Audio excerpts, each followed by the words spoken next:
I think like the more you educate yourself and the more you learn, the less the risk is, because you're like more informed on all the things that could go wrong, and you already like thought about how you kind of mitigate it, So like, what if your contractor runs away? What if you have bad tenants? What if your house burns down? What if you get scammed different ways? But like, I thought about all the different things that could go wrong and all the different ways to mitigate it. So I felt pretty confident, at least at the time, that hey, we can figure this out and we could make this work. What's up, y'all? You're listening to the Carrot Cast podcast, the podcast with a funny name but a big mission. We help thousands of real estate investors and agents grow rock-solid mindsets, do better marketing so that you can build a business of freedom and impact. I'm your host, Trevor Mock. Let's dive into today's episode. Guys and gals, we've got an amazing episode today. One of the reasons I'm crazy excited about sharing the story of Daniel today. I'll introduce you guys to Daniel Kong here in a second. He was at the Carrot Camp. Now, you guys have probably heard, if you've been listening to the Carrot Cast, a slew of Carrot Campers coming onto the Carrot Cast to share their stories and share what they're doing. And that's because whenever we get to meet people in person and see their stories, see exactly what they're doing to have success, it almost like changes us internally at Carrot too, to go, this is why we do what we do. And with Daniel, that was one of the stories. He was up front, giving his talk in that first day at Carrot Camp, and I was behind the room, and there's so many people just like looking around and going, oh my gosh, like, their eyes were popping when he was sharing certain things, both the results that he's getting with Carrot and his other marketing and how he did it, how he's executing with Carrot, but also just an impressive dude. So we're going to be able to share this story, how he stepped into become a full-time real estate investor, doing 7 figures, guys, in one market, pretty much with, 1 or 2 marketing methods, not a whole lot. 7 figures in a market, very tight marketing strategy using Carrot. And he just hiring his first full-time employee. We just talked about just recently too, starting to build that team. So without further ado, I want to bring on Daniel Kong into the podcast, and also Mr. Brady Winder. Brady Winder, guys and gals, has been a part of the Carrot content team for years, is the content strategist at Carrot. And you guys are going to be hearing a lot more of Brady on the podcast. He's going to be leading lots of the podcast episodes, and this is going to be one of those episodes we're going to be running together. But Daniel, welcome on the podcast, man. Pumped to have you back, buddy. Thank you, man. Super appreciate it. And it was an excellent experience at Carrot Camp, just meeting you guys, like the legends behind some of the success we're having, and just you guys are good people, like in and out. So just as a pleasure. I learned so much, made some good relationships, and yeah, just stoked to be on the podcast today. So thanks for having me, you guys. Dude, Awesome. the conversations we were having at the winery that night before, that was before I had the full context of what you've been doing in the business and with Carrot. And I just want to thank you, first of all, because that's why I keep doing Carrot Camp. Like, I love being able to connect with people just like you and so many of the other people this past couple of weeks from Carrot Camp. But I'm like, dude, hearing your story and hearing the impact and the transformation that you've had since having your job and now to a 7-figure business owner in a period of a couple of years, dude. And you're hiring people and you're inspiring people on your TikTok and Instagram stuff, dude. That fires me up. So thank you for coming and just stepping into Carrot Camp full force and sharing your story, and just being a guy who implements and executes, dude. So appreciate you big time for that. 100%. Yeah. I mean, I honestly, like, I feel like I should be the one thanking you. Like those conversations about the just like life and business. And so I think like when I first started, I started out as an investor right here, trying to make a little bit of thing on the side. But like, it's really with Carrot, it's really allowed my business to flourish. And now we've had like I'm basically transitioning from an investor to like a business owner now, I feel like. And so a lot of the things, takeaways from Carrot were like, hey, how do you run a business, which is way different than just being like an investor on the side. I think Carrot's played a big role on me kind of making that transition and being able to do that. And so now it's just like the different kind of problems that we're facing now as a business versus like as an investor. But I mean, it's an awesome journey, and just thank you guys for just being a part of it. Dude. Thanks, man. So we're gonna dive in, and we're gonna break down the steps for y'all of like what Daniel did to be successful with Carrot. Before we dive in, one of the things I think is worth mentioning is that Daniel, when you got up to speak at Carrot Camp, there was something different that set you apart from everyone else in the room. There was this, and it's kind of hard to put words to, but this sense of like calmness and this sense of like contentment. You just seem like have this like this really, maybe it's just because you're from Hawaii, this really good vibe to you, like you're really relaxed and you weren't stressed. A lot of people who are doing the numbers that you're doing are just It really wears on them. But you seem to, your life's not falling apart. You seem to be really happy. And 1.1 million net revenue in your first year of wholesaling. Dude, that's impressive. Well, That's it wasn't impressive. wasn't my it's not my first year, but it's Or every an year. 1 year. The previous year, I mean, this the last 12 months, and it was for fix and flipping. So we Yep. wholesale very little, but it's mostly fix and flipping. So Mostly fix and flips. Okay, that's awesome, man. That's awesome. So tell us about how you got started, man. Like, what were you doing, real quick before you got into the whole investing thing? So about like 3.5 years ago, I was working as a software developer. So I've been a software developer for like a long period of time. Right out of college, that's my first job. I was actually doing some like youth ministry on the side. And then like for I was gonna get married like that year, so I was like, hey, I need to like kind of step away, spend some more time with my wife. And so all of a sudden, I had like all this free time in my hands.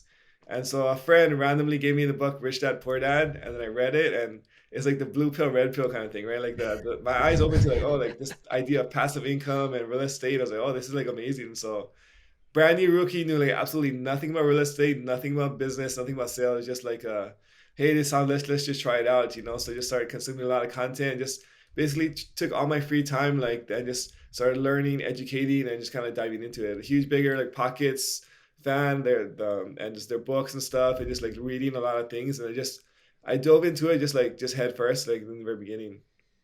Hmm, So I started that's with I awesome. didn't have any money when I first started, and so I don't know how much in that journey you guys wanted to go into, but basically I didn't think so. Hawaii is like such a high price point market. I didn't think I could play in the Hawaii market because houses at that time were selling for, let's say, like 800,000 or whatever or more or whatever. It's just like it was a crazy market at the time, and so I was okay. I don't have like any money. Like there's no way for me to buy a house or to do fix and flip over here. Or my idea was getting rentals, right? So passive income, and it's Hawaii on average is like a kind of like a generally like bad cash flow market. So it's also like made me look to the Midwest to kind of start my journey. So I started my journey like thousands of miles away, like doing like Hmm. virtual burrs in Indianapolis actually.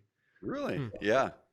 Did you have boots on the ground? Like, why Indianapolis? It was a long process, but so like to kind of break into like my mindset, I'm a software developer, so like we're very logical, right? I have some tools on the software side that's like very helpful for me. What I did was I actually built this script that like scraped like different websites, and it took like the all these turnkey websites that were selling like rentals in different areas in different markets, and then consolidated it into like a database that kind of like aggregated all the data to say like, okay, on average, which markets give you the highest cash flow on just like on regular rentals? And so, if you're familiar with the burr strategy on the exit, you want to have as much cash flow as possible. And so, if this market just naturally tends to have higher cash flow on average, it's easier to be an exit as far as like a normal house will cash flow positive, you know. So, Hmm. there was a few markets that I kind of identified that was okay. These were the higher cash flow markets on average. Indianapolis was one of them, and then just did more market research on this. Like, hey, it's a great economy. There was like sports towns. You got like the Pacers, you got the Colts, the Indy 500. You got Salesforce, a bunch of different like factors and like the economic drivers. There's like centrally located, etc. And so like Indianapolis just seemed to be like the perfect fit for like a cash flow and like a burr investing market. So Hmm. Hmm. Interesting. That's wild. I don't think I've ever heard anyone with that sort of story of like, this is how I got into real estate, building scripts for other websites. That's awesome. So walk us through, when you're first, you first started doing, was it wholesaling or fix and flips? So you started first So fix and it was flips because burr. you're I trying to actually get started with rentals. burrs because I was like the whole plan from the beginning was to get passive income. So basically, I borrowed money from my 401k. I went to like local banks. So you can do this thing called like a personal line of credit, where Hmm. they don't check like it's an unsecured loan. All they need is your credit report and like your incomes, like your income statements. And at the time, there was some like no doc ones you could get, but a bank will give you between like 15 to 30 grand and just like a personal line of credit that you can access. So I went to like five banks in my area all at once and like opened up like 20, 30, 40 first lines of credit with 15, whatever. I had like 100 something grand just lines of credit. And from there, if you borrow from your 401k, there's no penalty. If you take out, you got to pay some taxes. But if you Hmm. borrow, you just got to pay it back in 5 years. So I brought the max I could from my 401k, took out lines of credit, and then I had like 150 in lines of credit and loans. Then I was able to do like my first deal in Indianapolis, and that was like the first burr. And so Hmm. I mean, that's what, so 150, access to 150, right, in loans. was all I needed to do like the full burr in Indianapolis. And so that first year when we started in 2019, we did our first burr and then like it was successful. We did six, I mean, we did five more, so we did six burrs in Indianapolis. And my whole goal was like, hey, there was a lot of like ups and downs, bruises as you're kind of like figuring this thing out. Like no real estate experience, no renovation experience, nothing, none of this, right? So just reading, learning, and kind of like fumbling my way through it. But we got Dude, this is oh, go ahead, go ahead. no, no. So I mean, so then we basically like that first year, we was like it was pretty successful. We built out a team through trial and error in Indianapolis, and we're kind of rolling. I was like, hey, this is amazing. If I just had more money, then I could supercharge my burr machine in Indianapolis and do like instead of doing six a year, let's try and do like 20 a year and see like what we can do, right? So my Yeah. thought was Hawaii is a terrible place for burrs, but it's a great place for fix and flipping because of Mm. the price point. So if I can learn the skill, take the skill set I've learned here, try and go to my local market, fix and flip here, make some money, and then I can apply it to my burr machine that I had kind of going on in Indianapolis. So that was kind of like the first year and how I kind of started. Okay. I love that. It's making my stomach hurt just a little bit listening to this because I can feel like the nervousness and like just jumping in, diving into the deep end of the pool. Mhm. And it's funny because like Trevor and I were on just before you with Adam and Amanda New, also at the same carrot Amazing camp as you. people, amazing people. Yeah. But it's funny the contrast between your story and theirs. And their story was basically, hey, we came from really well paying W-2 jobs. We had a lot of money, so we didn't grind out. We threw money at our marketing, and you're coming at it from the side of like, I didn't have money, so I just went into as much debt as possible. And there from marriage dynamic, you went into this sounds like by yourself in the beginning. Mhm. We're pulling out those lines of credits. Was that just like, hey, I'm gonna go do this, hope it works, and then tell my wife when it works?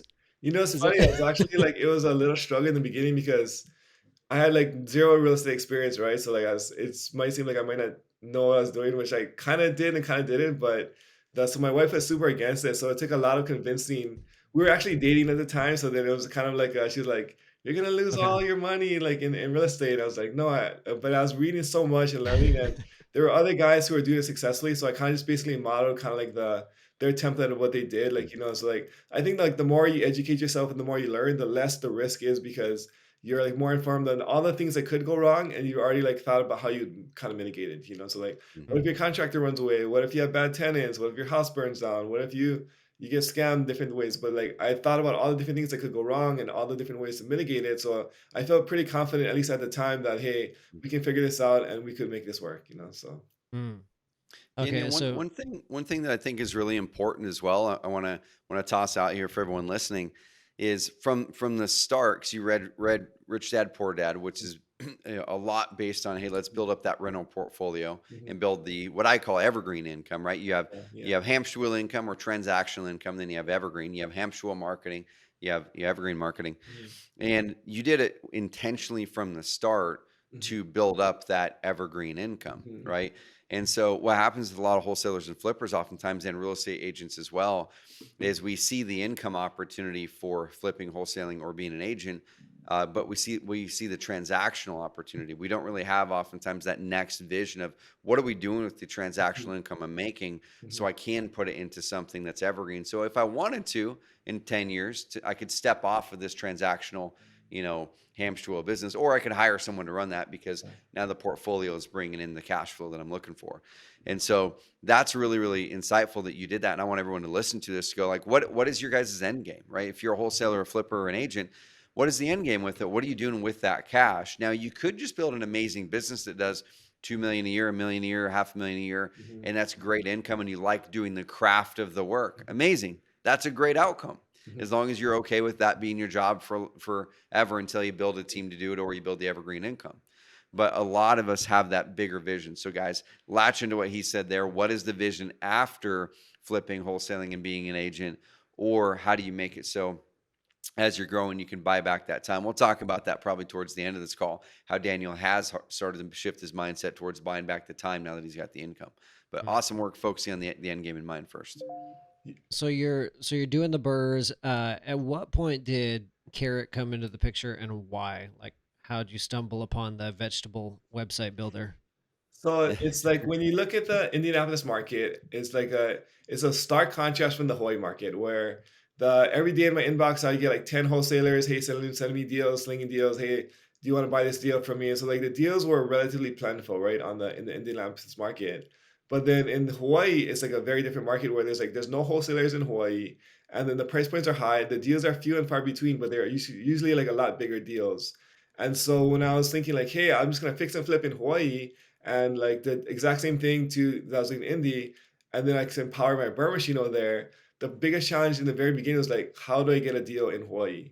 And I think like the first like I would say like 4 months or the very beginning, it was like a huge struggle. Just like how do I get a deal in Hawaii? Just because it's such a great a difficult market to break into, I think, as an investor or a wholesaler or even as a fix and flipper. And so I tried like some direct mail, and then I stumbled across Carrot, and I think it's a natural it was a natural synergy between what I know and then what's like what makes sense to me because like I come from a software developer background, right? So I have some like web experience. I have some like a synergy of like I understand like how the web works. I understand how like to build websites, etc. And so I was like, hey, like this is kind of aligns with like what my background works with, and it seems like a great marketing channel. So like let's see if this would work, you know. And so basically, I spent a lot of time and energy like building up my carrot sites and then just trying to like do some online marketing with carrot. So that's basically the how carrot kind of came into the picture when I first started like the marketing in Hawaii.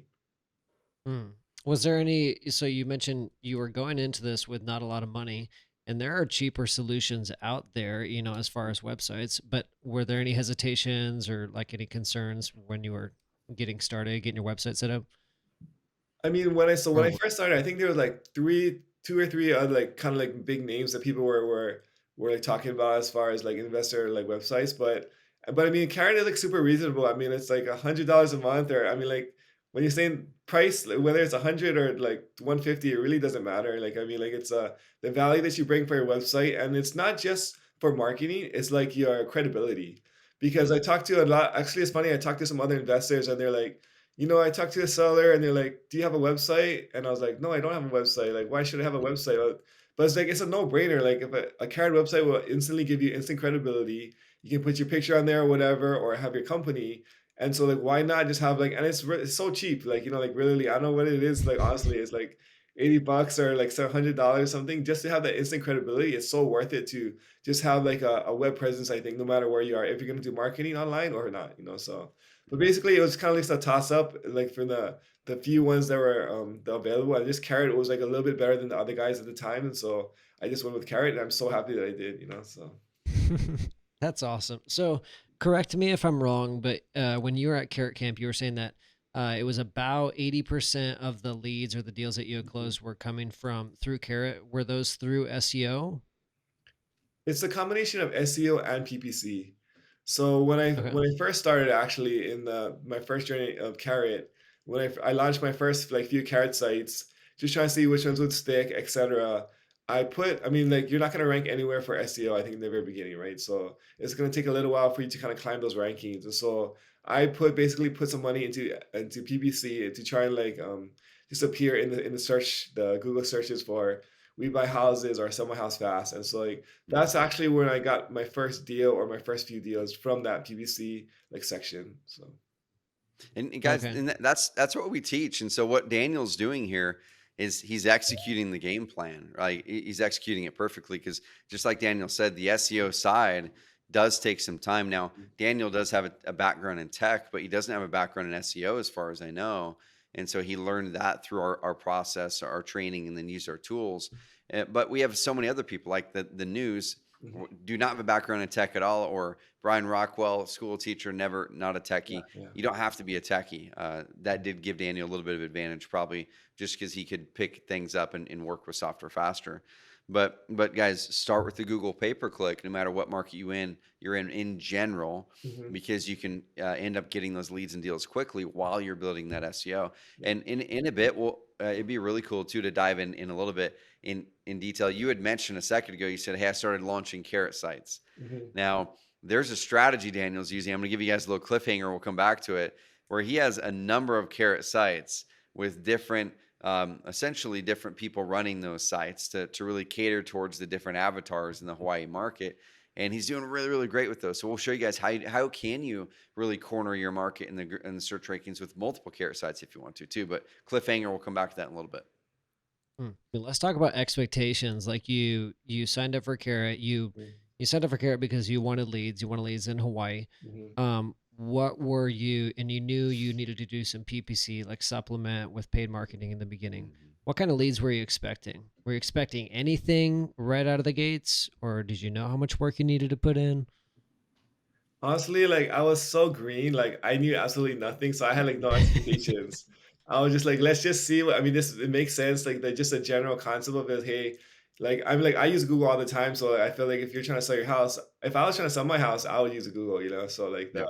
it just makes sense to show up in the Google rankings as far as just like the when people are searching for to sell their house. And so I was like, hey, if I can get like one deal or like a lead over here, like it would be awesome. But I didn't really have like too many expectations when I was first starting.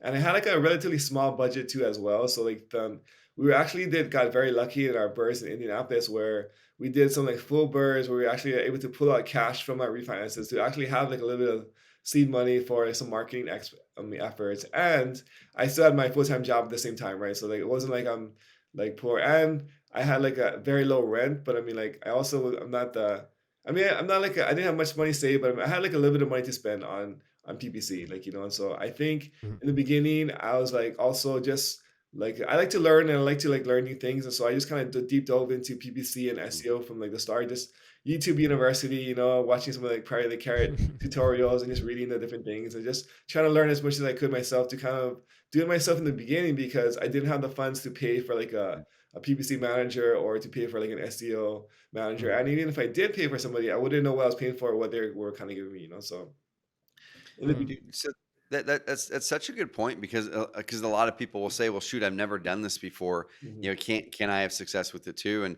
And that's what we like to tell people: like, mhm, carve out the time, mhm, learn the basics of it, or learn it, so then you can hand it off to somebody else. mhm, And one of the things too, because a lot of people say, "Well, shoot, I don't have a big budget to start." You don't have to have a big budget. You're either going to work your butt off time wise, or start with a mhm, small budget like Daniel did, or Brian Rockwell and tons of others. Because when you close that first deal, you just then take the majority of those profits and put them back into marketing because now you have a budget to work with. yeah. But focus on getting that first deal done, the first deal, the first deal, the first deal, then put those profits back in. But dude, with your first deal, it sounds like it's probably from PPC, the first Carrot deal. Mhm. Do you remember what was the return on that one? Approximately how much in paid ads did it take to get that deal closed? You know, like, I don't remember off the top of my head what the paid ad spend was. I wanna Yeah. guess, I'd say maybe it was, like, 8 grand. That's like a just a guess, I'd Yep. say. I think I was kinda spinning my wheels in the very beginning, like, trying to, I think I was probably marketing for about 4 or 5 months on Carrot before I kinda landed my first deal. Yep. But honestly, like, it was and honestly, like, I threw away, like, a lot of leads because I'm inexperienced, I don't really know what I'm doing, and I'm a natural introvert, right? You know, so when I go on these seller appointments or whatever, I'm like, "Hey, do you wanna sell your house?" And, like, I have, like, no sales skills whatsoever. I like very little real estate skills at the same time too, and I had some of these ideas. I was like, "Oh, this would be cool to give the seller, et cetera." And so, in the beginning, I was like, "Okay, I should come off as, like, a professional company," right? You know, so, Mm. like, I think that there was some, like, people who I was talking to, like, wanted to sell their house, and as I go up to them, like, I think, "Okay, should I be as professional as possible?" Like, you know, and so I have, like, all these, like, professional looking sheets, whatever, and, like, a breakdown of like why the price of what I could buy a house for with all expenses and like it was like a super like I guess like impressive, but then like at the same time it was like really dumb at the time in retrospect. And so I gave these sellers these sheets. I was like, this is a breakdown of what I could buy the house for and why, like all the repair costs of like down to the detail, right? Like the ARV, holding costs, etc. And then I give it to them, I was like, hey, this is something you'd be interested in. I'm sure they shopped it around and they ended up like not going with me, like you know, and so but it's just like learning lessons in the beginning where like there's a lot of like quality leads I just could not close because I didn't have the skill set or the ability to like to work and figure it out, you know. So What's your average profit per deal right now, Daniel, with your online marketing? it's probably like I don't know the number off the top of my head. It's probably about 100,000. I'd say is like the Cool. average profit per deal. You because what's popping up, I'm writing some notes here, and this is what I want everyone to understand and realize here is whenever we're talking about marketing, we're always talking about a return on your marketing, Mhm, or mhm. and like in the marketing world, we talk about ROAS, return on ad spend, Yeah, right? mhm, mhm, And so when Daniel said 8 grand to get that first PPC mhm, deal done, maybe in an approximation, mhm. there's probably a hunk of people going $8,000. That's crazy, Yeah. right? But you got to remember, it's market dependent. Mhm, So you always base your marketing spend based mhm. off of the average profit per Yeah. deal that market can yield. So if you're in Birmingham, Alabama, where a wholesale deal maybe is 12 grand or whatever, I'm making that number up, but I've done 2 deals in that market Mhm, with mhm, clients, and they were about that. mhm, I'm not going to spend 8 grand to get that deal, mhm, right? But mhm. in Hawaii, where your average profit per deal is 100K, Yeah. right? Then it's like, dude, 8K all day long. I'll pay $15,000 for that darn $100,000 deal, right? And so, guys, think about the math there, because that's what you're looking at. Every market's going to be different. Your market might be $3,000 to get that first deal, and Mhm, it's a $15,000 average profit or $20,000 average profit. This applies to investors and agents equally. This is mhm, just marketing speak right here. So, I want to break those numbers down so people could clearly see. Okay, 8K turns into 100K when you do it repeatedly. And you didn't have to do a lot of deals in that market. You did 1.1 million in the last 12 months with, just a handful of deals, less than a dozen deals. And so once again, guys, pick the markets that you want to do business in, understand the average profit per deal, and put it into marketing channels that can yield great ROIs for you. That was over a 10x return that you're likely getting with your PPC. Yeah, and just to Mm. touch on that point where I feel like Brady said I don't like stress is because I look at some of these guys who are doing like 300 deals a year or something like how is that possible? Like, but for us, we're relatively like smaller shop and we do like maybe Mhm. like 10 to 12 deals a year now. And so like it's there's obviously some like nuance with that, but at the same time it's not the most stressful job in the world to like because we don't have like the same infrastructure or the need for volume that like, maybe somebody else is who doing like 300 like wholesales so. Yep. Mm. Love it.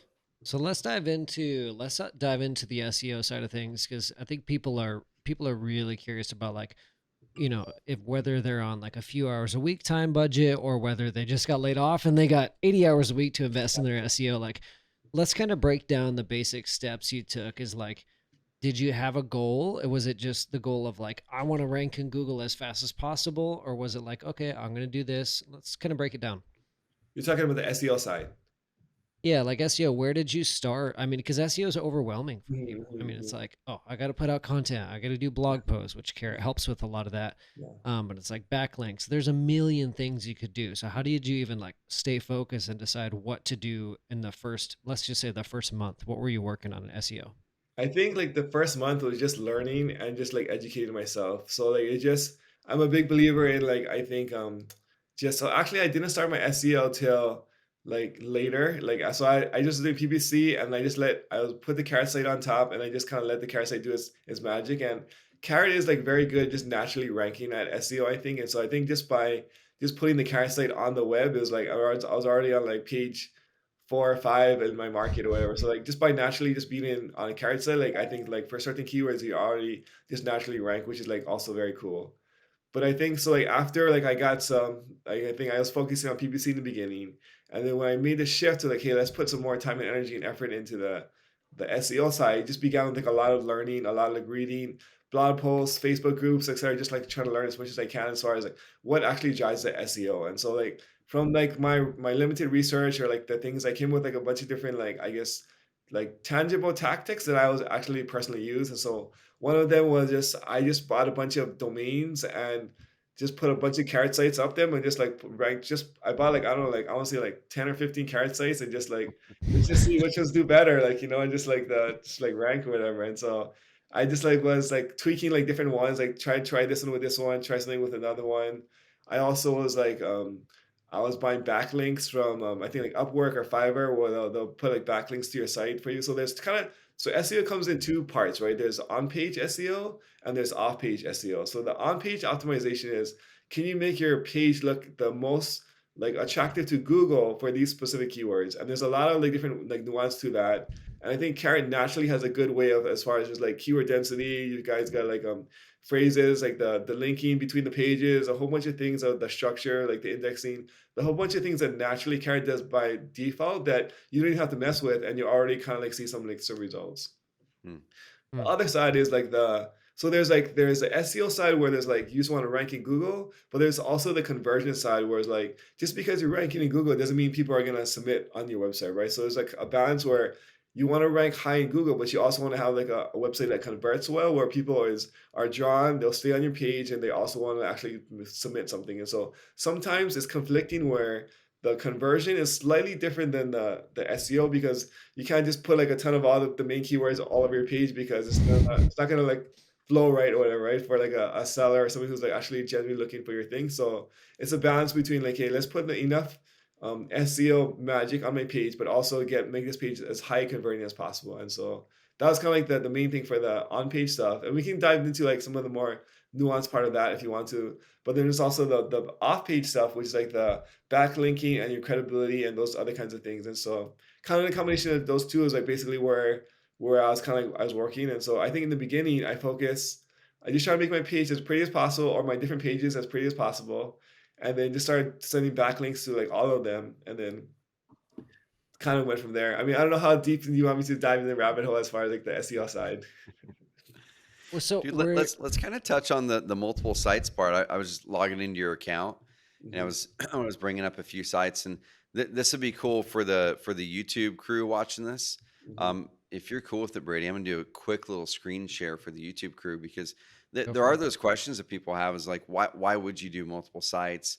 How mhm. does it work? How does it look? And I'm just gonna do a quick little screen share. And if you guys are listening on the audio version of this on the podcast, guys, go to YouTube. Go to YouTube, look up Carrot, Investor Carrot, Agent Carrot. You'll find us over there. Find this episode with Daniel Kong, and you'll be able to see the visual of it. But so you've got Oahu Property Group. You've Uh-huh. got House Buyers Hawaii. You've got We Buy Homes Oahu. You've How to, got the Fair Home Buyers, and you've got a bunch more. So I'm only showing a few. yeah. And as you guys can see, he launched the sites to use in general use a lot of our premium designs or no, these ones aren't premium designs. They're all Carrot sites in here. Right, guys. So this right here, it's using you put in a good Carrot photo in the background.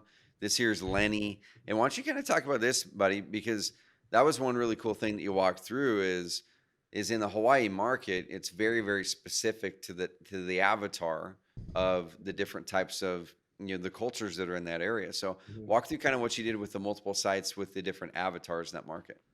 I think so. Like Hawaii is like a very unique place in the mainland versus like the mainland or the rest of the United States, where Mhm. we kind of have like our local culture, but there's a lot of subcultures, and so it's like a not to give you like worry with the details of how like Hawaii became, but there's a lot of different kind of like little pockets of like different ethnicities that people kind of stick together, and they like the people of their ethnicity, right? So we've got the Filipinos, we got the Japanese, we got the Chinese, we got the Hawaiians, we got like the Japanese. I mean, there's a whole bunch of different kind of people, the Samoans, and kind of like every kind of culture. We're all friends. We all like each other. There's a huge aloha spirit. But even within these communities, there's kind of like a pockets of people where like the Filipino home buyers like working with the Filipino realtors. The Mhm. Samoan like home buyers like working with the Samoan realtors. And there's kind of like these different kind of like mini kind of like subcultures within there where like the words, the languages, and like the way that you relate to people is very different. And so I think in Hawaii it's important to understand like the person you're talking to and then like what they're looking for, what they need to relate to, and what they need to like to solve their problem, you know. So I was thinking like if I just have one site, which is me, I'll appeal to a certain audience or a certain demographic audience as far as like my carrot site. But I'm also there's another guy who's looking to sell his house that's like he's gonna look for a different kind of buyer that fits his avatar as well. And so like Mm. I had some other friends in the industry who are also like investors, like, hey, like, dude, like you don't have an online presence. Would it be cool if I leverage like your picture on my page and we could we'll split some profits if we get deals together or something. And they're like, yeah, sure, like this, I'm down for it. And actually, so like Lenny is a good buddy of mine, and so like we did that with Lenny.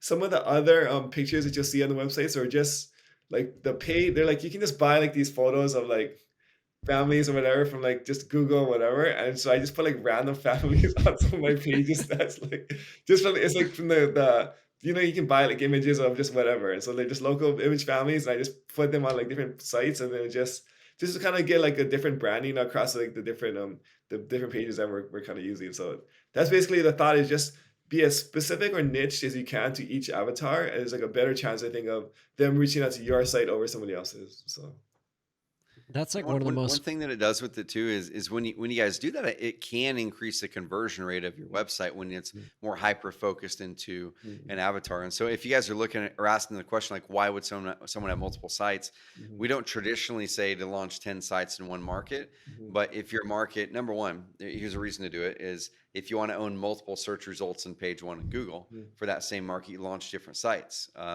And there you do have to do SEO for all of those sites, Mhm. right? Or at least the ones you're wanting to rank for. Mhm. But now you might be controlling number one, number two, and number three in Google in that same market with three carrot site, Mhm. which is hugely valuable. And then you have the different avatars that are being played to through all those. So if there's a market that doesn't have a ton of leads that are coming into it by volume, and you want to cover the majority of or more of that market, multiple carrot sites is a great way to do it. Yeah. I think there's something really interesting to the mindset there because it's such a creative way to JV deals. Excuse me, where most people would look at it as, oh, competitor in my area, I'm going to do everything I can to beat them out in the Google rankings, and I'm not going to talk to them. I don't want them to know my secrets. Hmm. But you said these were my buddies. You said Lenny, he's one of my buddies, and he's not leveraging his online presence. Let's partner up. There's a Yeah. win-win here. Mhm. I think that's an amazing mindset. It's kind of Um, cool. Like I feel like in Hawaii we have a very like unique community where I hear like I think I guess other messages on the mainland where maybe like it's more a dog eat dog kind of thing. But a lot of us were like we go to the same appointments where and we're friends and I like when sellers ask me, what do you think about this other guy, Dustin? Like he's an awesome guy. Like my friend, this we're talking to this other seller, come high. No, please use him. Like he's an awesome guy too, you know. So we talk with each other, we collaborate, and I think it's the collaboration actually helps us to like all succeed because we get better and better together. Like, you know, so the same way at Carrot Camp, where like you're, if all of us were just doing our own business by ourselves, we don't have as much like leverage as far as like the other ideas or the other resources, etc. But like in Hawaii, there's a group of us investors. We're all friends. We're competitors, but we're also like friends and collaborators as well. Like, you know, so it's funny. Like I went to like this house actually the other day with a buddy of mine, or not with a buddy of mine, like just to buy his house. Right, it was on the MLS, and I was like, okay, this is like a great deal. I'm gonna put in an offer. And then I saw my other buddy. I was like, dude, what are you doing here? And so he's like, hey, what are you doing here? And so we're like, as opposed to like trying to fight over this house, let's just collaborate and put in a deal, an offer together. And so we're partying on the deal because like, hey, like it's more fun with partners too at the same time, you know. So there's tons of opportunity mm. out there. So. That's awesome. Well, let's we got about 10 more minutes here, Daniel. Let's break down the SEO a little bit more and then we'll kind of wrap it up with like, what your experience has been like with Carrot and then so you were doing on-page and off-page SEO. Were you doing both of those at the same time? And I'm also curious like with all these different websites, like how did you prioritize? Yes, yeah, I mean, we're doing it at the same time. So I mean, I'm constantly tweaking and updating the pages as far as like trying to adjust the look and feel for the conversion and also the SEO at the same time, right? So like the trying to work on both sides of it on the on page, just like learning as far as like the different things that you need to optimize that. And then on the off page side, there's a bunch of different things you can do to get your page ranked just organically. And so like some things are backlinks is important, I think you can buy backlinks from a service or you can do them yourselves, etc. There's like citations where you want to show up as like your local business in like the in your area. So there's a bunch of different like sites where you can just register like your business on their site and then now you have like a legitimate like local citation, I think. There's Google My Business, there's a few other different ones you can use, etc. Then just creating like Facebook pages for like my sites, creating Yelp pages, creating BBB accounts for like your businesses, and just having as much like authority or other kinds of like things that are linking to your site or your site is linking to that kind of gives like your Google the indicator that hey, this site seems like it's connected to other sites as well, and so it seems like a more legitimate than it's just a standalone site by itself. And so Mm. that's kind of like the general overarching thing of like the off page SEO and the as far as like just trying to get your site ranked like organically. So you launched just a quick recap. You launched your carrot site, or you launched your first 1 million carrot sites, and then you started building that web. We Yeah. understand the World Wide Web. You started building that web, getting your citations, getting your business listed in other places like Yelp, like Google My Business, all over the internet, and then you were buying backlinks. And then so you did that. Tell Google, hey, I'm everywhere. I'm credible. I'm legitimate, Mhm. and then you started working on the on page. What were some of the things you were doing with on page? Were you using like the carrot blog post on your website? Were you adding anything new in there? Adding specific pages? I think the blog posts for sure. We're like regularly updating the blog posts and like posting those regularly. And then I think just adjusting the just like the some of the structure here and there where like I just want to customize it to like to make it stand out from the other carrot pages because like the even though you rank well like organically like with the default ones, you also look like the other pages. So changing all the pictures for sure, changing some of like the phrases at the top to see like which ones like maybe and just like there's kind of like A/B testing at the same time too, just to see which one Google or the sellers actually like more. Like do you want to see I can buy your house in 7 days, I can give you a cash offer in 24 hours. Do you want to sell your house with whatever? So just there's different kinds of things you can use or different kinds of offers you can give, and just trying to like A/B testing the different 10 different sites to see which ones is better converting and which ones does Google like better, etc. As far as just like the rising to the top. And so Interesting. I hadn't thought about that from a testing perspective, not only using it to reach different avatars, but having you can almost have the same exact websites, but just testing different hooks and different headers. Which kind of messaging is really connecting with people? Hmm. Okay, I like that. We'll link up Daniel's website in the show notes, but go ahead and if you've listened to this episode, go look at Daniel's. I think it's your We Buy Houses Hawaii yeah, website. that was What's Hawaii. Yeah. WeBuyHousesHawaii.com. I noticed when we were at Carrot Camp, I was looking at your about page, and it is really dialed in, man. You were talking about professionalism earlier, Hmm. and there's this kind of balance between like how do you maintain professionalism, Hmm. but still be that local, family guy who's just fun to be around. And I think your about page is probably one of the best examples I've ever seen of somebody who maintains that professionalism, but then says, "Here's my team." Thank you. Because your spouse is on there, your team is on there, and it's really well dialed in. It's like I'm not. I don't want to sell my house, but I want to work with this guy. You know, it's funny. Yeah. I actually get like so actually like Amanda and Bella are relatively new additions, and before we didn't have our interns on there, but I mean just because of the success that Carrot's been able to give us, now we have I want to say margin or play money to basically like hire like interns or to have like opportunities for other people to kind of be a part of this, and it's just because of like the some of the success we've had like in the past like couple years. And so our team's definitely grown over that time, but I definitely had sellers reach out to me and say like like I like what you're doing with like your family as a family business, and that's one of the reasons why I reached out to you because you're not a corporate or like a one of like the Hmm. upness or like the with the Redfin guys or something. I said, oh no, I appreciate that. And I think that's a big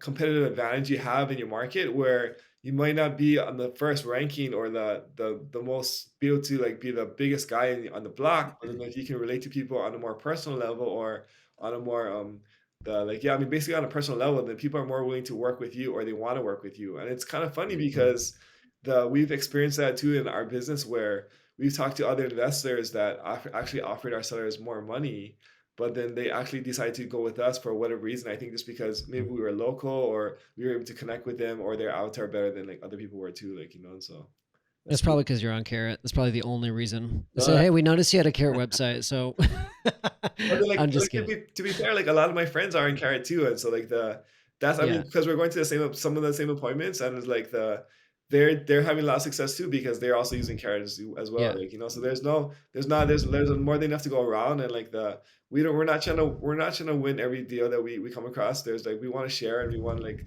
have our friends also succeed as well too, like and so Yeah. Well, in all seriousness, like everybody listen to this, go back, rewind, because that's the magic. Like what Daniel just said is that like I don't care if you're a Carrot member or if you're not. I mean, I do care, but whether you're a Carrot member or not, any product you buy, you can't just expect to buy the thing and expect results right out of the box. Mhm. And you did put in the work for SEO. You did supplement with paid ads, with PPC in the beginning. You did make sure your pages were set up and prepared to get those PPC leads, but you put in the work to have that credibility, you know. And without that, you can't expect the same results. And so I love that. Like you can't be if you're trying to hide behind this wall of like, oh, I'm just gonna pretend to be this business and not put a face to your business. You can't expect what Daniel's getting. You can't expect the results that other people are getting if you're gonna hide there. I love that. We got a couple minutes before we wrap it up. Tell me about what the lead quality has been like with Carrot. And for context, you weren't doing any like cold calling or direct mail, right? You know, Or so I were you doing dabbled any? actually with so like after like we were having success with Carrot, now our marketing budget got a lot bigger. So then I was like, let's try some other channels to see how they do. So like we've done direct mail, we've done texting, cold calling, we've done like we spent a bunch of money on those other things as well. But none of it returned personally the same like ROI that I was getting after on Carrot. So over the past like let's say like I think like 4 months, we kind of actually scaled back from our other marketing to just focus mostly on our online and then also some of our MLS deals that's I think that's also available. And so it was actually like, and I know guys, and I think like every marketing channel works. So like if you there's direct mail works, texting works, cold calling works. I've got friends that are crushing it in those areas in our market. But for me personally, I like Carrot for like a lot of the reasons where there's like less leads to sort through. When we were doing texting, it was like a full-time job, man. We were texting like 5,000 people a day. It was like ridiculous. And so we were like, I mean, you're talking to hundreds of people at the same time. You're trying to like manage these leads, and we had to build like this complex CRM, and like, and it was just me too. So I was like, I was fumbling so many leads, like the things we're trying to go through that. But at the end of the day, I was like, you know, like for the same amount of marketing spend in Carrot, I was getting way more like return and way less stress and way less work for that, like a lot bigger return than I was like on my other channels. That's why we kind of scaled back from those other channels just to focus on at least Carrot for now, and then maybe we're gonna slowly add like other channels as we kind of build the team bigger. So Mm, that's awesome. You know, I never thought about that. Like, I mean, we obviously we know that the carrot leads close. We actually did a survey recently where the carrot leads are closing leads into deals. It was like 7.2, over 7% higher than non-carrot leads. mhm, And so we know that. But one thing I hadn't thought about until you just said it was that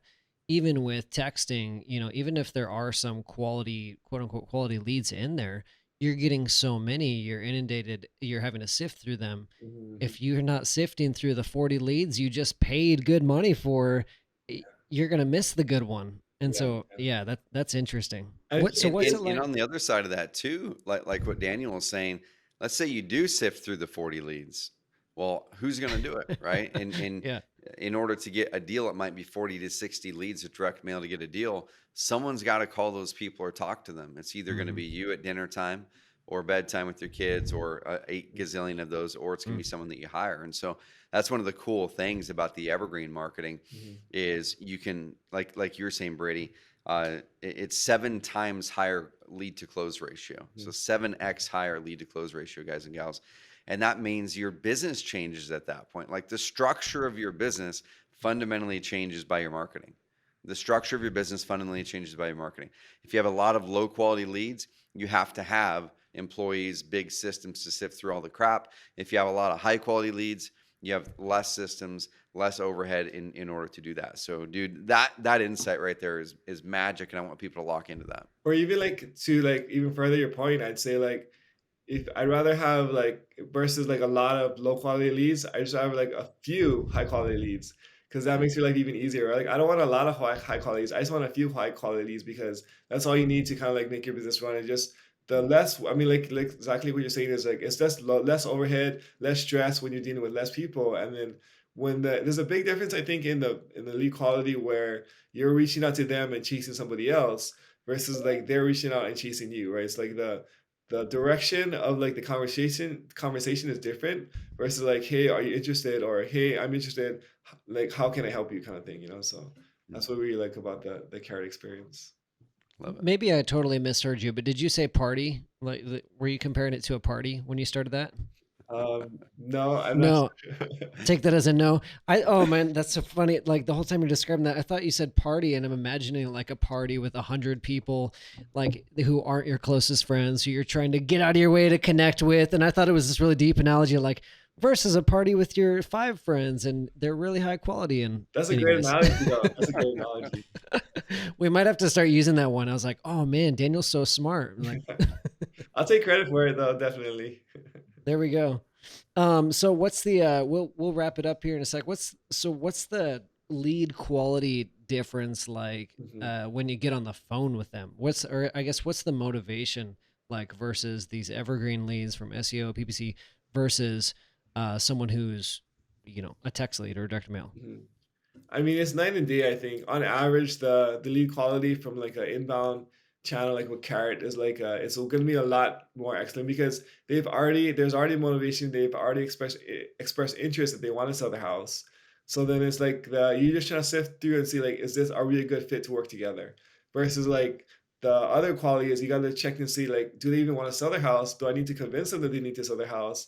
Because a lot of times it's kind of crazy because people are in like very difficult situations where like dude, like we're in the best situation for you. Like you're in foreclosure, but they're like an ostrich with their head in the sand and they don't want to like face the truth, right? And so when you're doing like this Mm. outbound marketing, you're kind of like you're trying to save these people, but they don't want to be saved. Like, like you're trying to throw the Mm. life raft, but then they're like, I don't want the life raft kind of thing, But then the people who will come to you through the evergreen or like the carrier, they're like, hey, hand me the life raft. And so here's a life raft for you. It's just an easier kind of like transaction or experience when the person who's coming to you knows that they need the help versus you're trying to help them and they don't even realize that they're in trouble. There's a good analogy. That's the one we're looking for. That was a good one. That's a That was a better good one. one. I love that. You might see that pop up in some of Carrot's marketing. That's great. Well, unfortunately, we're out of time, Trevor. I know you got to run. Man, this has been a blast. Daniel, I commend you for everything you're doing. It's really cool and inspiring to see you doing the business the way that you are. It's one thing to be successful, and it's of course it's fun to tout numbers like over $1 million in net profits in a year of investing, flipping. But I think what's even better is like how you are handling the relationships around you, your team, and how you're serving sellers really well and solving problems, and you're not just out there to make another dollar. So commend you for that. Thank you for all the kind things you've shared about Carrot and sharing your story with other people. I know that people are getting a lot of value out of this and knowing like what they can do if they've just signed up for Carrot. So thank you, man. Yeah. Thank you guys.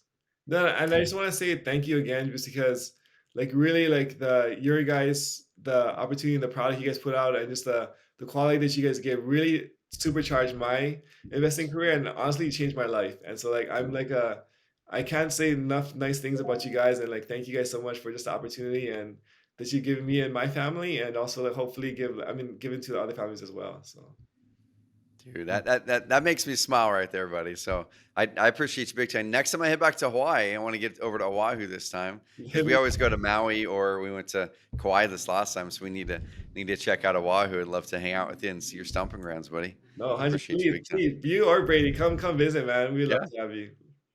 I love it. Absolutely. Thank you, man. Well, thank you, everybody. If you're listening to this, if you're not a subscriber of the podcast, go subscribe, follow on Apple Podcast, or go check us out on YouTube. Tuesdays we have these normal interviews. We'll do Behind the Deal live every other Thursday, where we break down deals with agents and investors.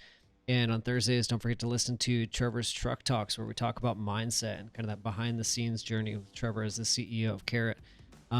Yeah, and share this episode with a friend. And thank you so much for tuning in. We'll see y'all next week. See you guys.